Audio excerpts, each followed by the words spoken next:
Juggernaut is like the Swiss Army knife of Dota heroes.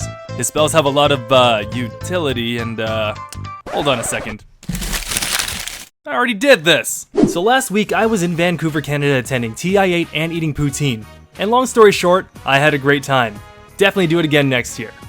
With that said, this is what made my experience so fun. So before even pertaining to the event itself, the price of the midweek ticket was around $125 Canadian, which is about $96 when you convert it to burger bucks. So right off the bat, pretty expensive event to get to. However, when you get into the event itself, there's this little badge scanning area where you can pretty much register your badge, and if you witness a first blood, there's a chance that you might get like a Crimson Witness treasure chest, which I will definitely get into later in the video. So once you scan your badge and link your Steam ID to your badge itself, you can get a nice little swag bag.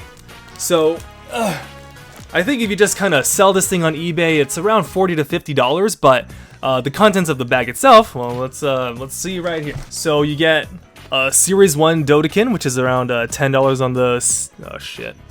Oh no, it doesn't focus well. Which is about $10 on the secret shop. There's this emoticon pack charm. I'll be opening this soon, but I think it's around $4 to $5. There's like a Dota thing on your phone that you can like attach to the back of it, and it says here that you can use it for photo grips. Okay, a luggage tag with the Dota symbol on it. It's pretty subtle as far as, you know, merch goes, and pretty useful if you don't have a luggage tag like I didn't, so this is gonna be really helpful. Oh look, my bad. It's the badge itself. It's pretty neat.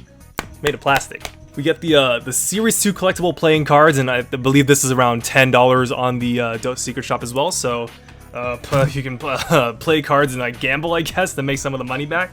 Here's the Series 2 Dotakins, which is, I know, around $10. It comes with more figures, and they're all kind of like chilling outside by a campfire, which is, you know, it's pretty neat. Over here we have a Rubik's Cube keychain, so it has a bunch of like different spells of different colors. Let me see if I can focus in on here.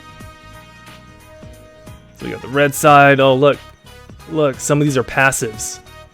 Come on, Valve, this is literally unkeychainable. And finally here we have like this collector's pin of the AEGIS, and it says 2018, and I know they've been doing this for a few years now, but it's my first one, so I think it looks pretty cool. So moving right along here, getting into the Rogers Arena itself.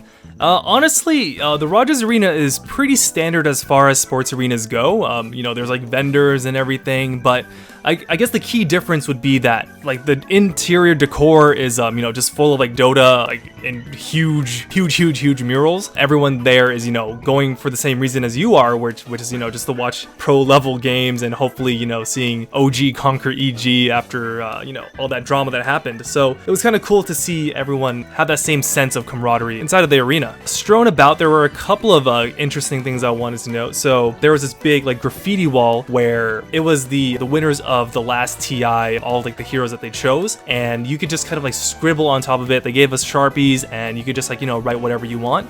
And the cool part about that is just seeing all the artists, you know, really like putting in like the details on the wall, and it really like meshed in with the rest of the art that was on there. Really fun to look at, and I kind of spent a little bit of time there myself, just, you know, seeing people draw, seeing people like just like look at it, and it was really cool to watch. There were also a bunch of merchandise booths everywhere. I think there were 4 in total inside of the arena. You know, if you've ever been onto the Secret Shop website, it's pretty much what you'll see there, but it's just kind of cool to see everything out on display like that. And I have a gambling addiction, so I bought myself 4 different micro plush boxes, and yeah, the results weren't all that great. All right, taking a break here. Just going to I guess we're gonna do an unboxing thing right now. Against my better judgment, I have spent 80 Canadian dollars to get these 4 boxes of the Series 5 micro plushes. Let's, without further ado, I think this one's gonna be the lucky one. Oh no, I'm missing out on the game to do this video. Oh, this is terrible. Right, first box, what do we got? No! I already have one of these. Alright, it's fine. It's fine. Ogre Magi, it's a really cute looking one, so I'll be okay with it, but the second box might be a different story. Oh, I swear to God, this is Gondar. God damn it! Oh no, I'm yelling in the politest country in the world. But I already have a couple of these when I bought them from Anime Expo. Oh no.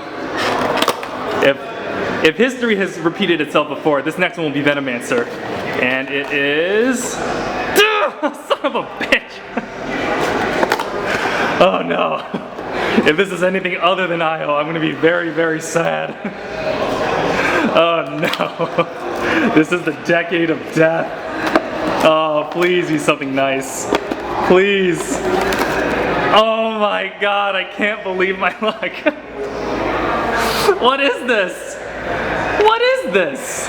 Luckily for me, and I am so sorry for the guys that I just wouldn't stop bugging, but there was a trading booth outside of the arena, and they had just a few people there who just set up shop, had a bunch of plushes, had a bunch of pins, and they were willing to trade if you had, let's say, a duplicate. So let's say you don't want to have 2 Ogre Magis and 2 Bounty Hunters because you already have 2 Ogre Magis and a Bounty Hunter at home. So you would go over to the trading booth and, you know, just swap out for whatever you want. Luckily for me, I ended up with a spread of different plushes that I didn't have before, so very much appreciated to all the guys who put up with me there. I know I was kind of like baiting them and the haggling and all that stuff, and that's kind of the most annoying thing you can do when you're trying to make money out there, so very much appreciated. Love you guys. Watching the games from inside was also so different from just watching games on like stream or like on Twitch or something. A lot of it is due to the fact that we have all these people cheering whenever any minor thing happens, and yeah, definitely you do hear that when you're at home and seeing the games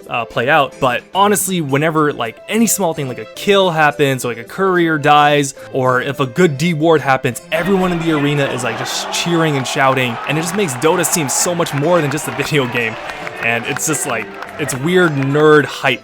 And to see the games, especially on the big stage, you don't get to see it at stream where that stage lights up every time a major ability happens. So if you do see an Echo Slam, you see the LED display like actually make an Echo Slam, or the Bloodseeker's Blood Right comes out, Reaper's Scythe, Gyrocopter's Call Down, so many things, and it was just fun to see everything happen because it wasn't just the game on the screen, it was also like this big interactive thing that was happening beneath us, and it felt like the game was alive. And to just kind of wrap things up, I was pretty much just there for Wednesday. I unfortunately couldn't make it to the other days.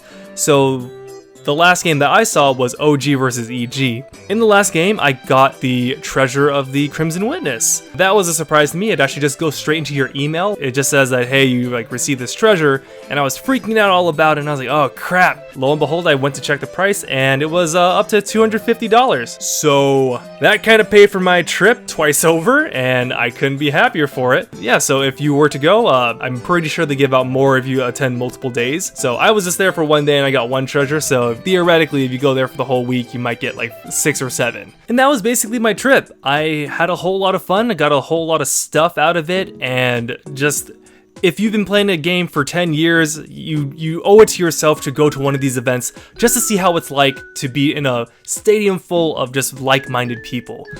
And yeah, I guess that's all I can end on. So with that, I'm Dennis Atal, and that was my experience with TI8. Go watch these videos right here. Go watch them.